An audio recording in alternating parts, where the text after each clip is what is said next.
skips away, Parcel skips away, Marcel's still going, Parcel's got Richards coming up outside, now inside. Arsenal have gone through an entire league campaign without losing. Bennett and the Dragons win the grand final. Whips that one away, and Kane Williamson and his team now World Test champions.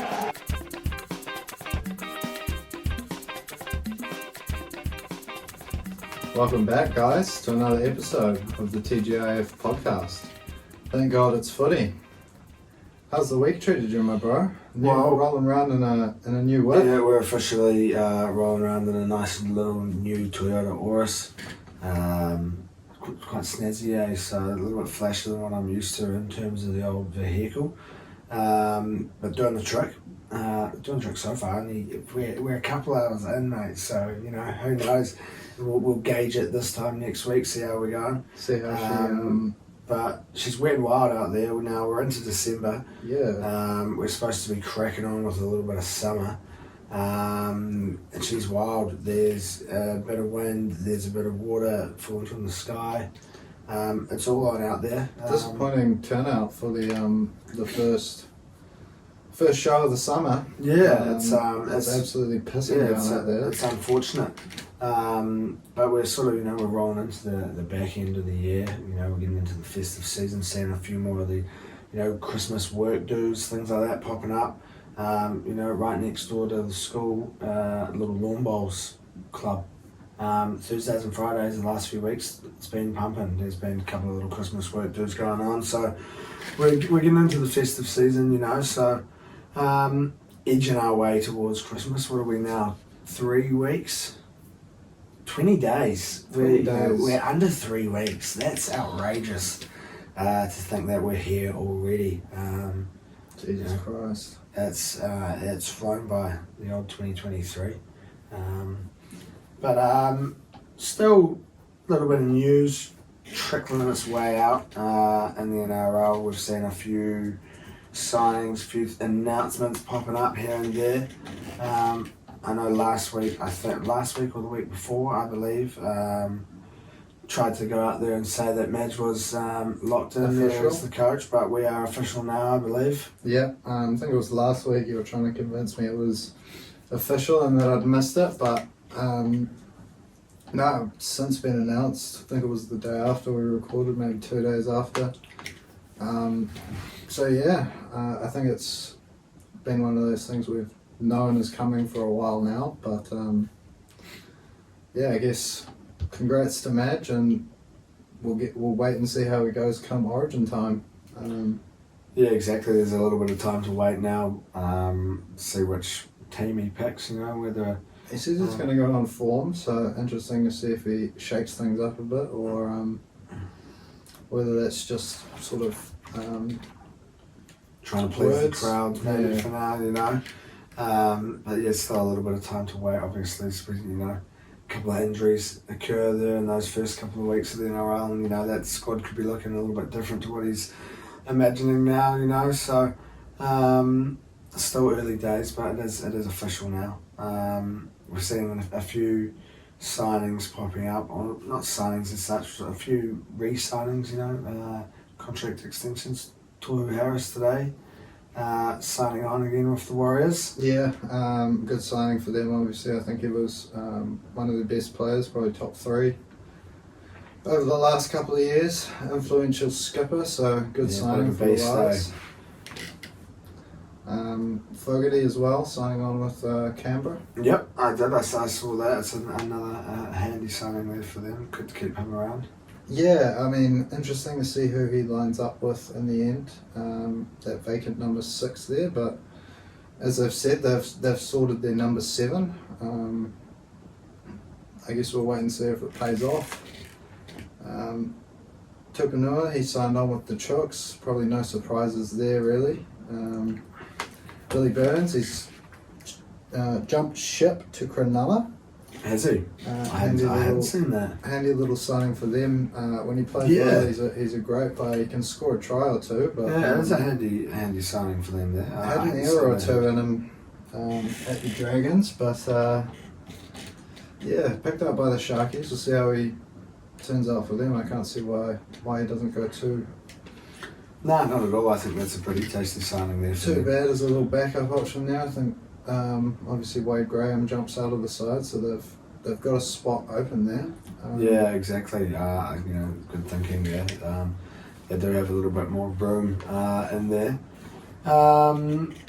Jacob Saifidi signing on there with the Knights. Yeah, big one for the Newcastle side there.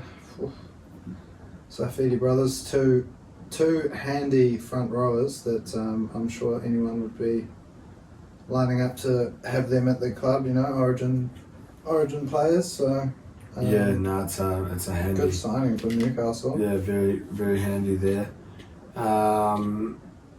We also, I believe we missed one last week, didn't we? Tracy, he's moved to the Dogs. They're 16th outside back signing in the last couple of years. So 16.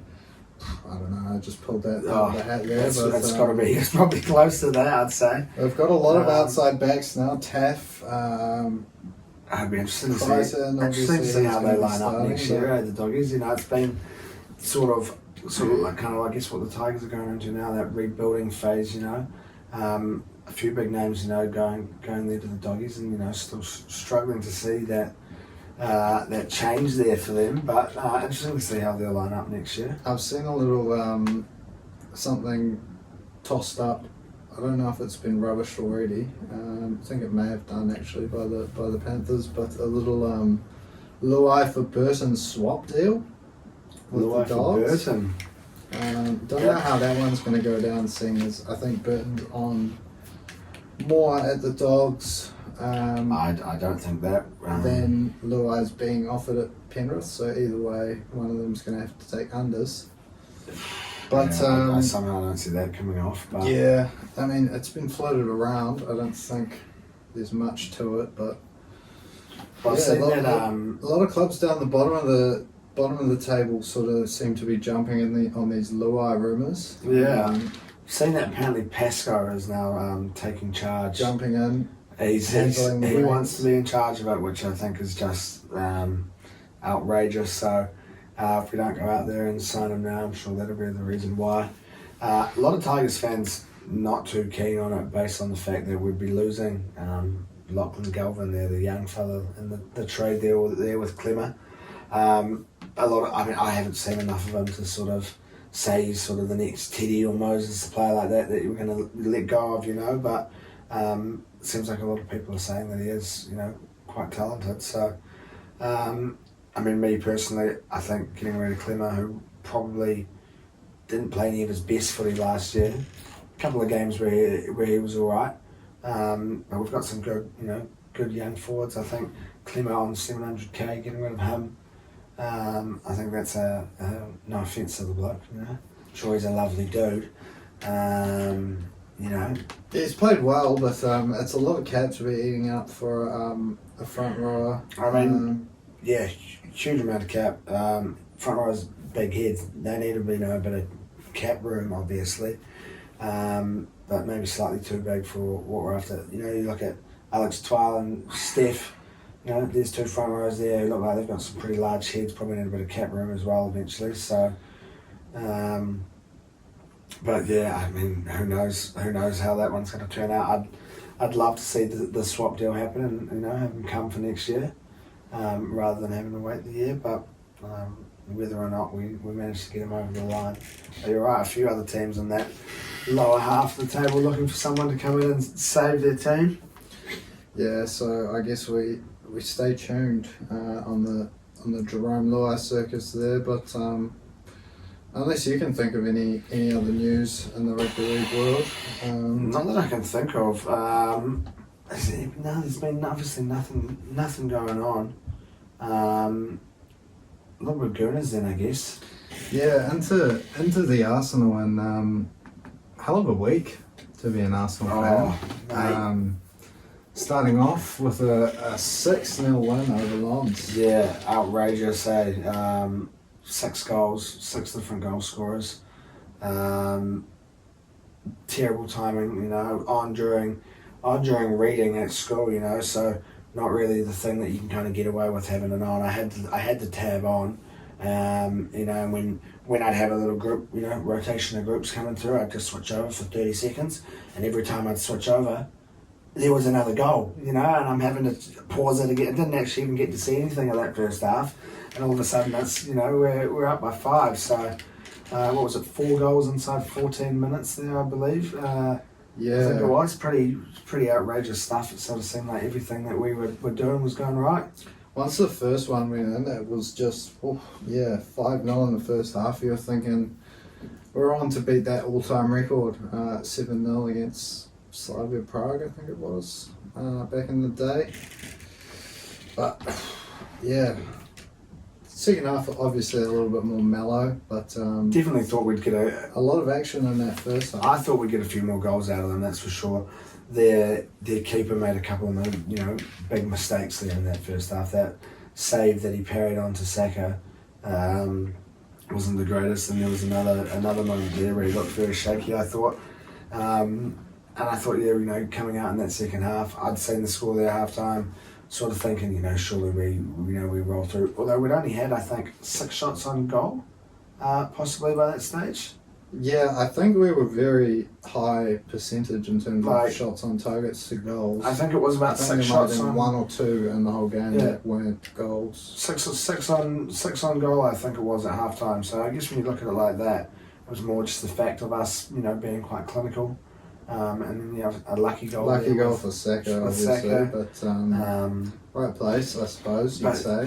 It's just not something you see. It's good. I mean, best thing about it, Havertz, I think, scoring again. Yeah, might have found a little bit of confidence off the back of that winner. Huge for his confidence. I think Against Brentford. scored that first goal there, I believe it was, and obviously set us off on that little route of goals there. But yeah, second half, like you said, a little bit quieter. Didn't really go out there and attack the game as much as I would have liked to see, I guess, you know. I get that when, you know, you're cruising at 5, but, you know, like you said, would have been nice to go out there and, you know, seen 8, something like that, you know. But we did break a couple of records. First team to have 5 different goal scorers in the first half, maybe. And then the first English team to be leading 5-0 at half time, I think. Okay. So, whether or not you take much out of that, Not really. not really. Not really. More interested in the 3 points. Yeah, more interested in the 3 points. The way we Clean played Jesus, he was super sharp on the night. Surprised we didn't get to see a little bit of a cameo in the second half for either Nwaneri or Lewis Skelly there. Yeah, that A little was. bit disappointing for an Arsenal fan. That was a little bit Come on. gummering, eh? You know, they both went out there, had pretty good performances there at the Under-17 World Cup. Obviously, we've seen Nwaneri before, making that debut last year in the Premier League. Lewis Scully yet to make an appearance for the first team, so I think that's his first matchday involvement. I don't believe he's been involved. I in don't any more think so. games. Quite often you'd see like Roy Walters, you know, on the bench in that sort of young player role. You know, he was the dude that you'd see in there. Don't think we've seen Lewis Scully. It's a first match, obviously first involvement in the Champions League there for Nwaneri as well. So cool for the lads, is, you know, nonetheless to be involved there on the bench, getting to, you know, have the atmosphere Experience of a the 6-0 6-0 win at home, which would have been pretty tasty. Guarantees us top spot. Potentially we get to see them next game week. This is ideal, eh? You know, finishing top, just, you know, being guaranteed. You're sitting there currently, what, I believe we're 2 points clear in the league as well. Is it Of 2 or Liverpool, yeah. So it's 2 points clear in the league. You're in a position where you want to continue. You know, that's your focus at least for the next 3 or 4 weeks. We've got Liverpool. At least until the new year. Yeah, we've got and we get Liverpool our in next December. Champions League game. So, you know, that's, you know, you go out there, you know, you play 3 or 4 of these young dudes get a start, and your bench is filled with them or something like that, you know. Be pretty cool to see over in Eindhoven there. We've got a few other players who haven't really been involved this year as well, who could get in there. So, whether we see a different squad there, I'm sure there'll be a few players in there involved. You can still play Groms if they're not named in the Champions League. Yeah, I'm pretty sure because they play lines or under 23s. They play like the UEFA Youth League and shit like that, So I guess, Mikel Arteta, if you are getting this, through the grapevine, chuck a few of those Groms out there. Let's see what the future holds. Lewis Scully, maybe recall Mika Beirath from loan, get him out there. Cheeto Obi, that 14-year-old who scored 10 goals, chuck him on the bench because that's a one. that would be outrageous. I know we've just seen in AC Milan have been playing a 15-year-old dude who scored something like some diabolical amount of goals in youth football for AC Milan, 300 goals in 200 games or something stupid. A 14-year-old playing, imagine that, 14-year-old coming off the bench. PSV Eindhoven, that'd be a pretty would be some sort of record, surely. Yeah, that's the next, what's his name, Freddie Adu. Shut up, Freddie Adu. Yeah, but hopefully, no offence to you, Freddie, doesn't take the same career path. Yeah, ideally, he looks like an amazing player, Cheeto Obi. It'd be a cool shout to see there on the bench in that game there, but I highly, highly doubt it. Speaking of January Cup football, I don't know if you've got it in there. I don't actually know if you've seen it, but the draw. The draw. Yeah, I don't have it in here. I was supposed to add it in. I believe that must be first week of January. Normally around there. And we play Liverpool on the 26th as well. Is that home or away? Home. I think the Premier League one. The Premier League one is definitely at home. I'm pretty sure.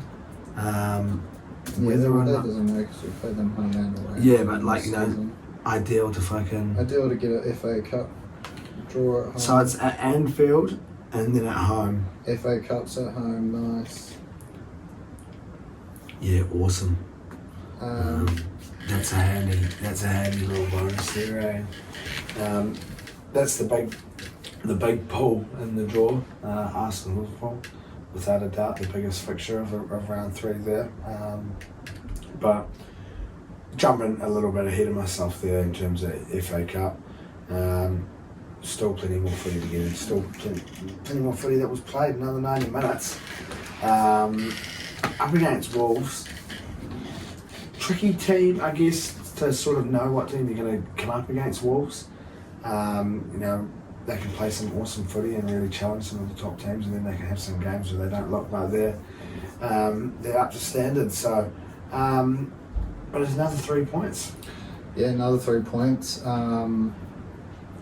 Continued a little bit of that form we showed against Lons for about 5 or 10 minutes to score those couple of goals to start the game, and then went a little bit flat after that. I mean, a couple of really nicely worked goals, nicely taken finishes there. Saka and Odegaard. Saka gets now equal with Nketiah as our top scorer in the league with 5 this year. Yeah, so. And he's also scored the same amount of goals as Fabregas now, I believe, in only 146 games, I want to say, I think, which is pretty gnarly. So he'll end up, being if we can keep him forever, he could be our top goal scorer. Oh, easily. Which would be pretty cool. But yeah, two really nice goals. I thought the first one was Odegaard's goal, or was that? First one was Saka's. First one was Saka's. Second Good goal. work from Jesus and Saka and Tomiyasu, I think. Yeah. Second one was from Zinchenko. Lovely from Zinchenko, yeah. I thought well. he's obviously got a bit of slack for his mistake there, but in the game. But I thought that was awesome. We're looking very, very solid there. I think wing back material wise at the moment, Tomiyasu and Zinchenko playing some really solid footy. Yeah, and you think Ben White, he hasn't necessarily been playing bad. To come in as that other option there. Yeah, so it's a handy position to be in, and having a very solid defence. which we definitely do at the moment. But yeah, two really nice goals. A weird game, obviously, seeing their keeper go off. 8 minutes in, I think it was. Yeah, it was pretty early. Bentley having to come in there off the bench. Not something that you see very often, but after that, sort of what was it, the 15th minute, I believe, the second goal happened? I can't quite remember. 15th, 16th. Then we just kind of went a little bit quiet, didn't we? Yeah, I mean, we had a couple of chances to make it 3. Saka floated a lovely ball back post.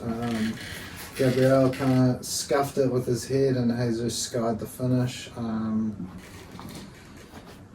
Trossard and Rice had a few nice shots, but just over the bar or blocked. But yeah, thought we might have been a little bit unlucky not to have that pen awarded as well for the yank on Jesus' arm. To be fair, normal speed, I said, oh, that might be a little bit soft, but slowing it down, two full hands on his arm, not even like shoulder to shoulder, so surely that's a pen, but didn't matter in the end. A little bit of a scare with a few minutes to go. We're on that clean sheet, which is a bit of a bummer.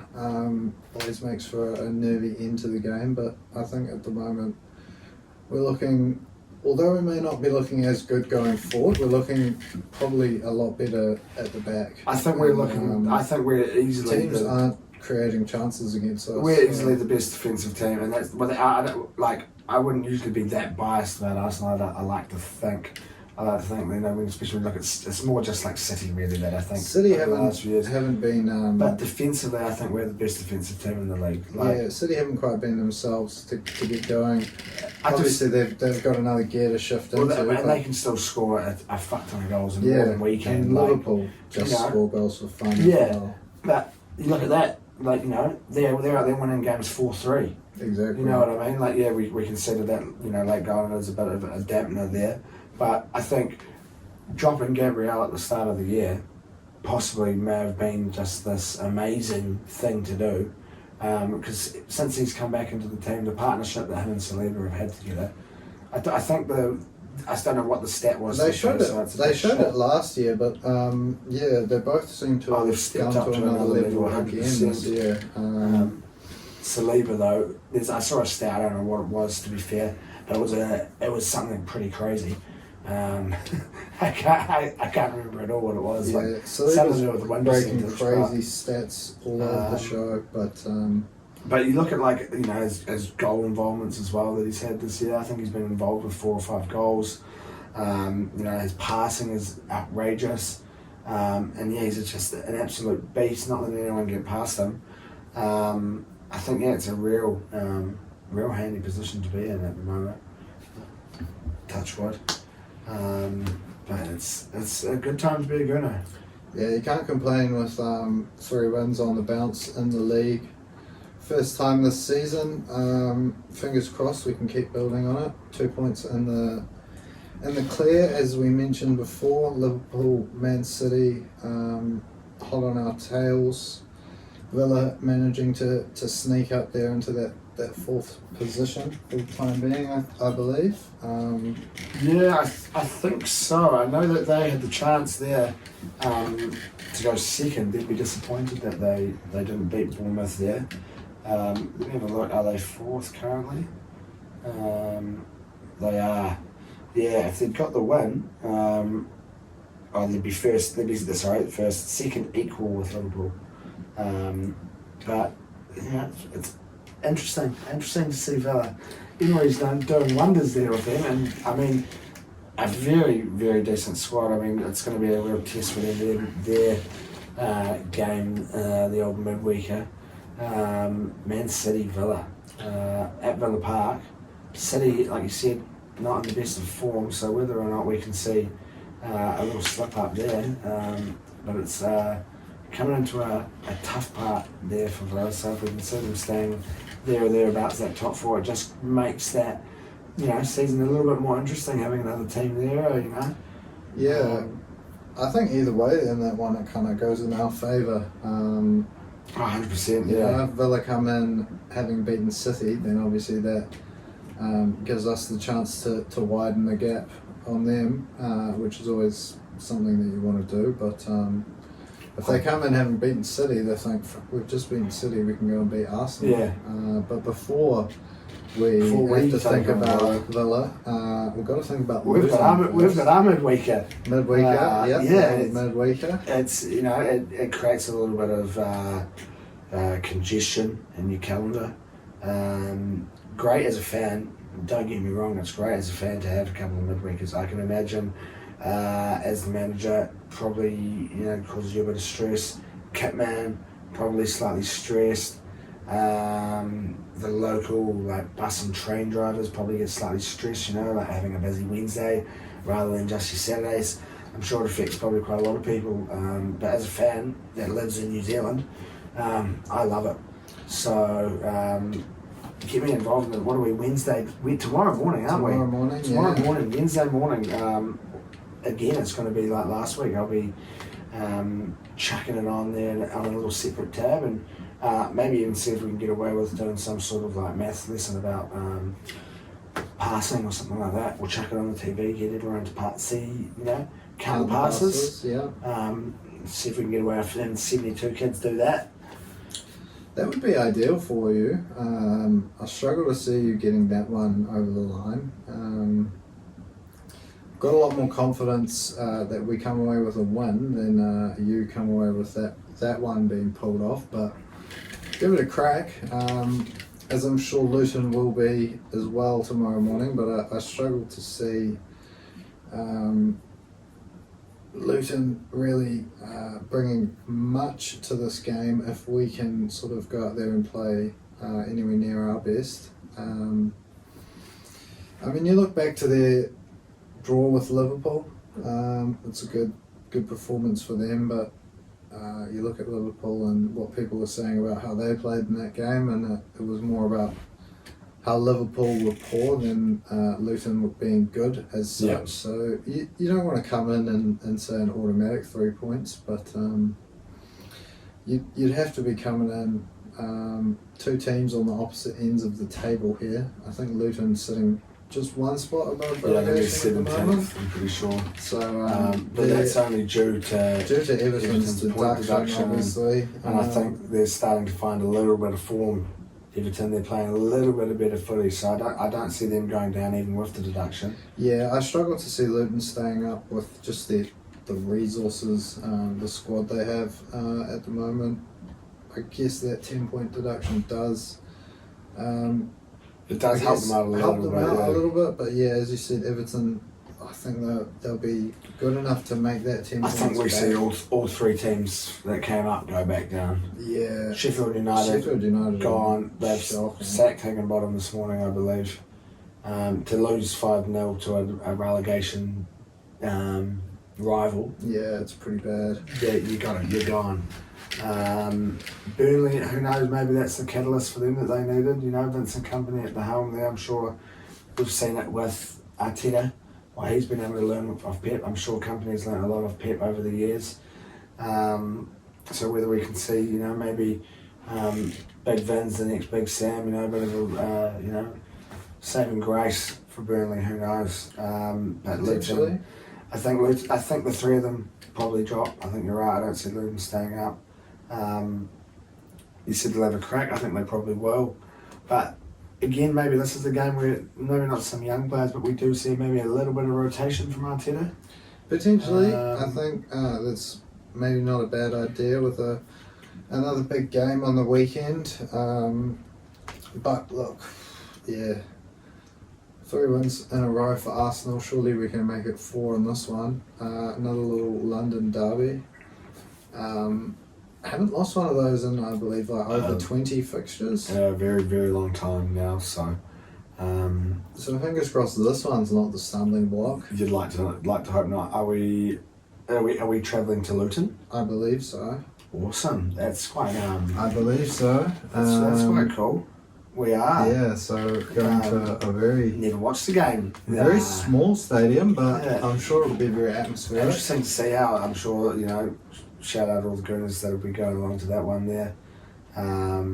it'd be cool to see. Yeah, that'd be a cool stadium to go watch the game at. I think while it's still in its current state, you know. I didn't think they were going to get the stadium over the line. I don't know what the jam was. Maybe there's like a temporary. I think they've added temporary seating, but I don't know where it would be. Because I believe it's mostly covered by houses there and shit like that. So super buzzy stadium. So yeah, be a cool one to get along to at some stage. You know, I'm sure. But we do have that big game there this weekend up against the Villa. Now, like we said, whether or not we see Villa sitting there in fourth, coming into this game, fourth, maybe fifth, you know, after if they were to lose, whether we see them possibly rolling in there, could be second, could be third if they can get a win there up against City. Either way, it's going to be a big game. They come in, like you said, maybe a draw is ideal. I'll take a draw, Man City Villa. Because they roll in off a loss to City, a bit of a kick to the confidence possibly, but I'm sure they'll be wanting to come back and firing against us. Or they, like you said, they're coming off the win and think, you know, well, we've just beaten them. Surely we can go out there and beat Arsenal as well. I think the only thing that does help us is for them. They can't go out and rest anyone, you know, with their midweek game. So possibly a slightly more tired squad when they get to us. But it's a tough one. Yeah, possibly more tired. Obviously, probably doesn't make too much of a difference, but maybe mentally, 2 games at home, maybe just a little bit more gas in the tank for the Villa players. But yeah, as you said, they've been, ever since old mate Unai Emery's rocked up to town, I think they've gone and picked up the 3rd most points this calendar year. Yeah, something like that. Something crazy. Good evening. Yeah, hopefully it won't be a good evening for the bastard. Jesus, he's an absolute character. He's done wonders. They're super tough at home under him, which it's going to be a tough game. But I guess got some players playing some awesome footy at the moment. Like going forward, Ollie Watkins playing unreal at the moment. Ollie Watkins is a great player. Diaby has been amazing for Villa this year. Douglas Luiz. I've heard we're in for him in January potentially. Maybe Martinez obviously in goal there, and they've strengthened their back four as well. So they're looking really strong at the moment. So it will be a tough one. Yeah, hopefully not a good evening for the bastard. Yeah. Shit no. We'll be hoping it's a good evening for Arteta. I think one thing in his favour, in Arsenal's favour, we do tend to play, I think, potentially even better away from home than at home across the last year or so. Yeah, we do travel well. We definitely travel well and defend well. Like, we pick up a lot of clean sheets on the road. Fingers crossed this one ends up proving no different, but I can see if we don't, you know, we might get away with a little bit of, I guess, slackness in that Luton Town game. If we don't bring our best not against to Villa Park, I don't think we come away with anything at all. But I think we can certainly go there, pick up a little 1-0, 2-1 win if we do play well. We definitely have the players. Like you said, Gabriel and Saliba seem to be different beasts this year. The wingbacks are playing well. Zinchenko has been allowing a couple of chances here and there, but look, no harm done in the end in that Wolves game for all but one of them, I suppose. So fingers crossed that's all of the mistakes out of his system, and he has a blinder at Villa Park. Ideally, we're rolling into next week with 5 on the bounce. Yeah, I'd be very happy with that. Would be ideal, and we get into obviously a little bit more Premier League and Champions League there next week. But yeah, fingers crossed, 5 on the bounce, starting it off tomorrow. Now, obviously, World Cup over and out, but there's still a little bit of cricket going on, still plenty of cricket going on, I believe, actually. I think we've just had a little Aussie-India series. Aussie-India have had a little T20 series. India won, I believe. Yeah, they did. A little bit of revenge.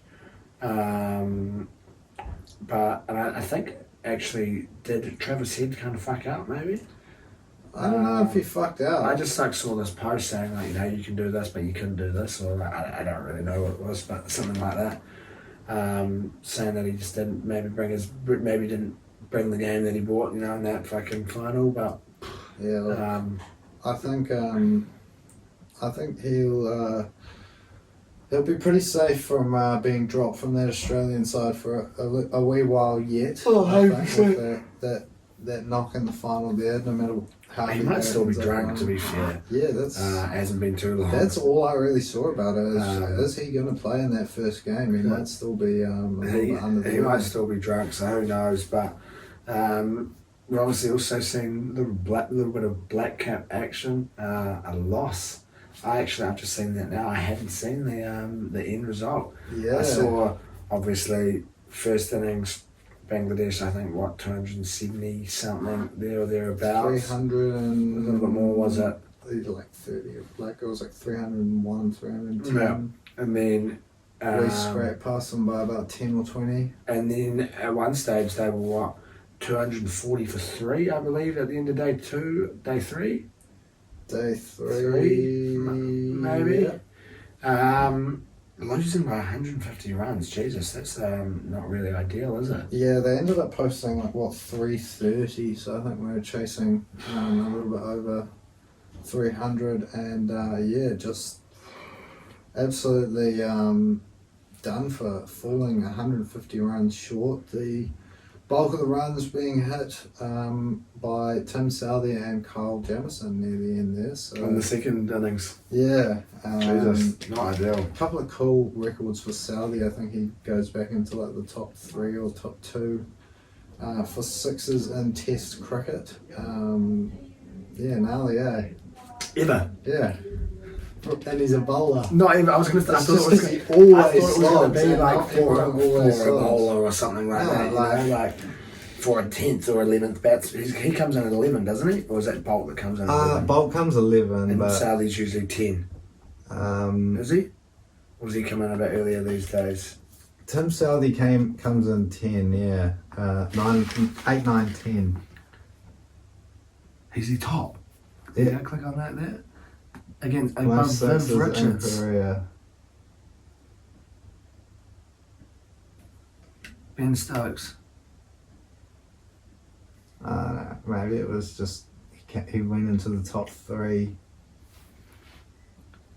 Maybe it was just he went above Viv Richards. Maybe he had a couple of sixes. Ben Stokes is top with 124. McCullum's second. That seems right. But Southey there, look at all the players he's won. Yeah, it's nuts, eh? Have you got anyone else? You got Chris Cairns. Flintoff, but Flintoff was more of an all-rounder. He was more of an all-rounder than a pure bowler like Southey is. That's outrageous, though, eh? Yeah, it's a cool little stat for all the look rest at that. of Sachin Tendulkar, Botham. Bro, look at some of the names that Ponting, Sharma, Dhoni, some of the names that he's above. De Villiers, Warner. But a lot of these players you don't really want having sixes in Test cricket, you know what I mean? They're out there batting for a day and a half and fucking 2s and 1s. But bloody good on the bloke. Yeah, that's cool. He's up there. Maybe oversold him a bit with second or third all the time, but still top 10. And for a bowler. And he's just overtaken Viv Richards, which is a hell of a bloke to overtake. But I think an even cooler record. Kano becomes the first New Zealander to get 400s in consecutive Test matches. Okay, I saw the most ever is 6. He's creeping up there in terms of that big 4 of batters there in terms of sort of hundreds, and hundreds to game ratio. I think it was, yeah. He's probably up there as the best of the top 4, but yeah, and just in terms of pure numbers, I think that takes him to 29 now, which is equal with Root. I think Coley might have 30, Smith 32. Something like that, yeah. It's very, very close. But the Indians and Australians play a hell of a lot more that games was the than thing us. as well. He hasn't played anywhere near as many tests. So, yeah, a couple of career records. I didn't know that. I knew that it sounded like the 6, but I didn't know he was that high up. That is outrageous. When we're up next, what are we into another test? One more test starts tomorrow about 5 o'clock in the afternoon. Okay. It's on TV3. So good little viewing after work. But a test cricket goes through till about 12:30. Okay. So pretty ideal as long as you're not in for too early of a day at work the next day. But it's a bit of a buzzy one. After the second test, we fly back to New Zealand, but Bangladesh are following us. And we're playing them in New Zealand in some 2020s. Wow. So, that is unusual. That's Sort of a something bizarre you see very one. often. Maybe something's going on there over in Bangladesh. no, I think it was just already already pre-planned. planned, and it's like New Zealand summer. Well, so it's supposed to be. Probably. Fucking hell. Maybe they'll can do. Maybe they'll can Maybe have they'll all this say, rain. we'll stay over here and play over here if you guys are all good with that. But yeah, both on the way back to New Zealand, and then a host of teams come through during the summer. I believe South Africa, Australia, a couple others are in town. But I'm sure we'll chat a bit of shit about that when they get there. It's revenge against Bangladesh is next on the cards.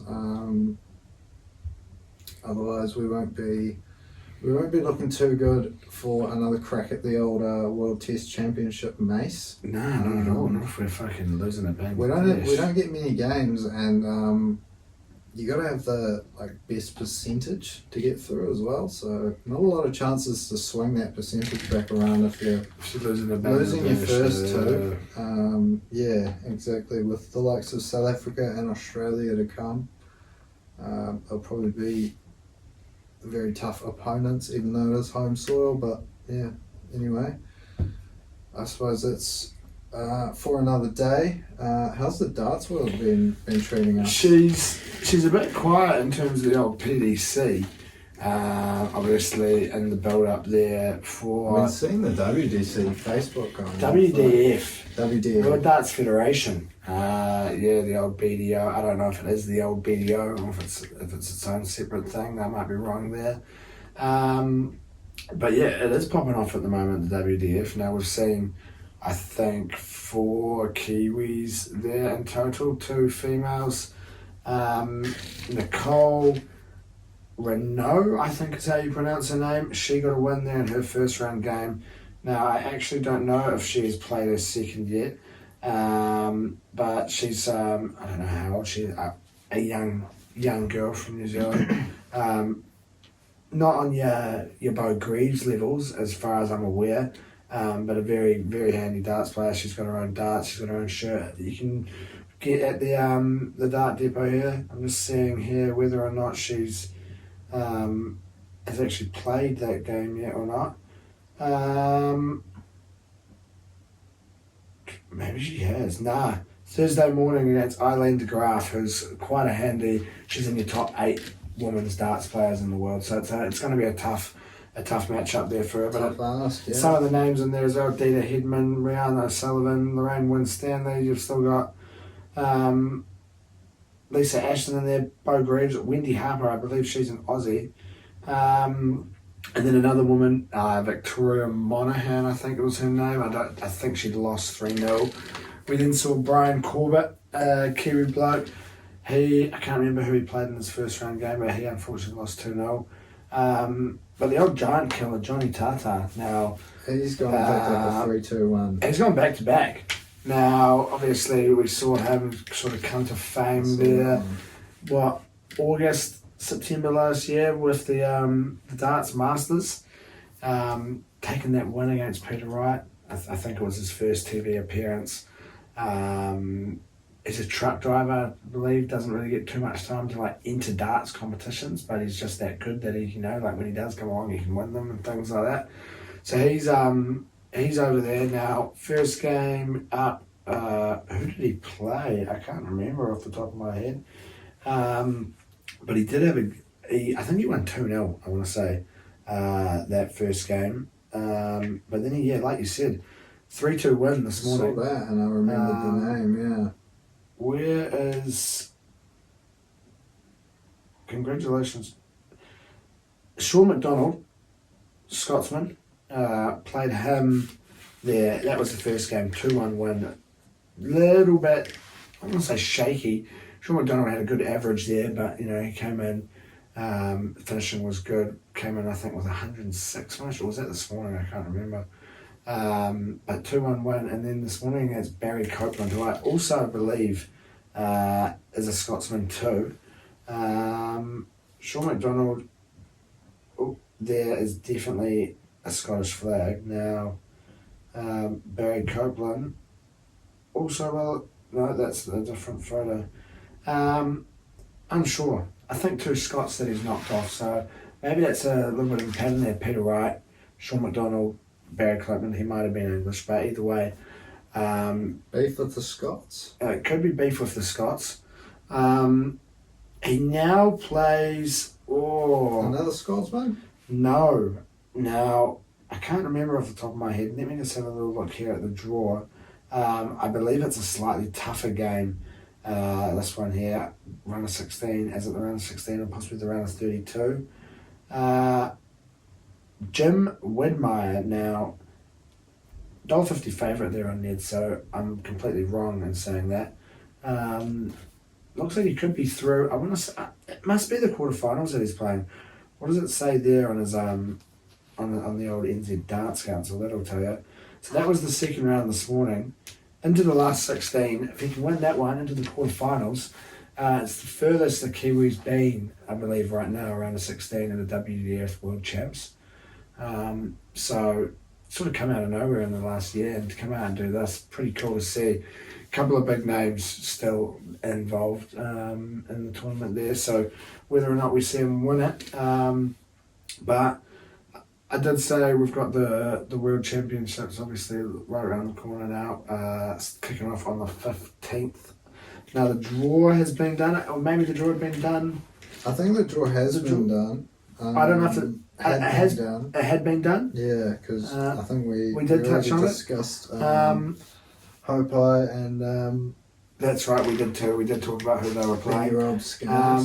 Hopes has been over in Aussie, I believe. He's currently travelling over there to England now. Ben Robb is over and doing the old Modus Super Series, and that's the old YouTube Darts League. It's on. It's not a YouTube Darts League. It's streamed on YouTube, and it's just like a sort of no, it can't be evening. Must be morning darts league over there in the UK.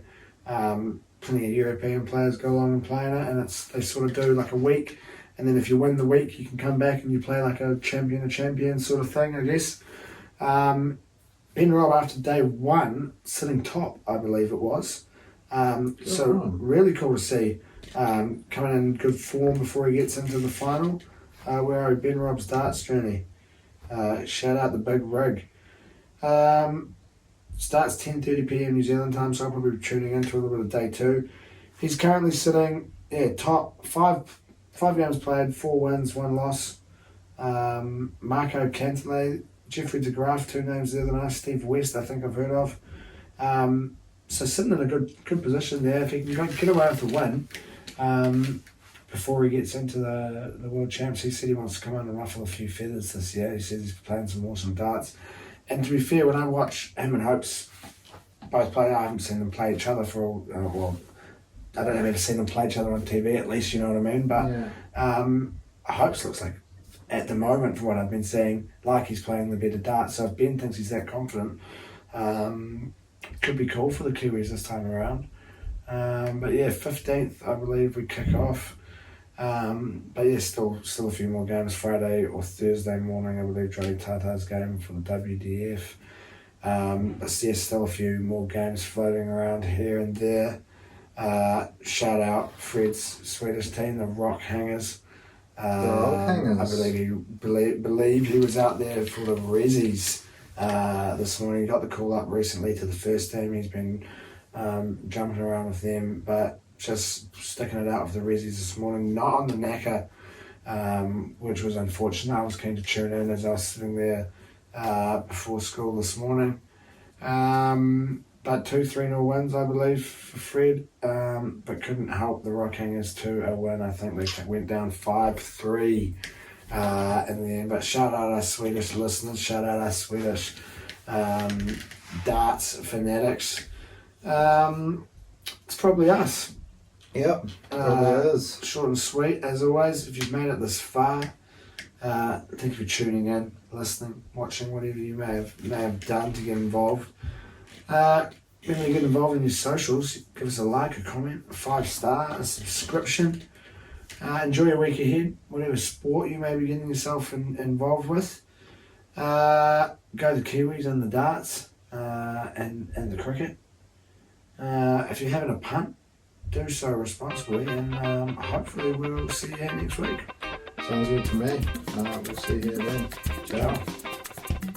Marshall skips away. Marshall's still going. Marshall's got Richards coming up outside. Now inside. Arsenal have gone through an entire league campaign without losing. Bennett and the Dragons win the grand final. Whips that one away, and Kane Williamson and his team now world test champions.